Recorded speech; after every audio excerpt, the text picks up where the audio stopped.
पत्नी की बराबरी। शिखा एक बड़ी कंपनी में बहुत अच्छी पोस्ट पर है। वह रवि से बहुत प्यार करती है। रवि उसी की कंपनी में उसकी पोस्ट के नीचे के पद पर है, पर इस बात से शिखा को कोई फर्क नहीं पड़ता है।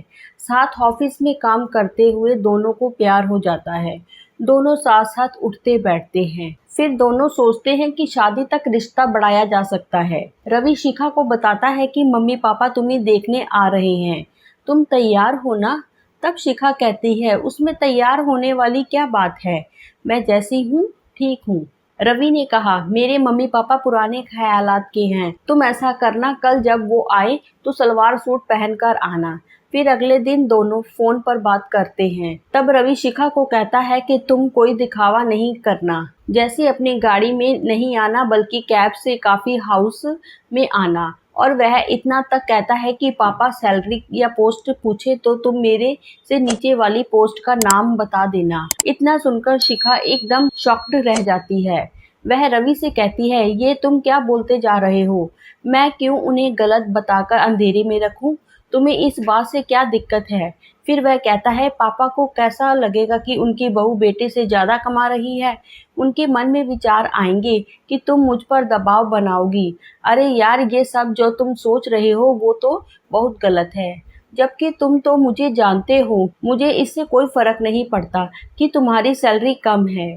सैलरी तो धीरे धीरे बढ़ ही जाएगी। फिर भी वह दबाव बनाकर कहता है, अरे शिखा मान लो ना। तब वह अडिंग होकर बोलती है, देखो मैं जैसी हूँ वैसे ही उनके सामने आऊंगी, और ज्यादा हुआ तो बिल भी मैं पे कर दूंगी। तब रवि का ईगो हर्ट हुआ। ऐसे कैसे करोगी तुम? मैं तुम्हारा होने वाला पति हूँ। अच्छा जी, मेल ईगो आ गई, इसीलिए इतना सब कह रहे हो। अब तो मुझे तुमसे शादी ही नहीं करनी है, क्योंकि शादी के पहले ये हाल है तो शादी के बाद क्या होगा? तुम मुझे ही बार बार कॉम्प्रोमाइज करने को कहोगे। जब हम दोनों काम करते हैं तो मैं ही क्यों कॉम्प्रोमाइज करूं? तुम जैसे पुरुष की सोच बदल ही नहीं सकती, क्योंकि समानता की बात करना आसान है।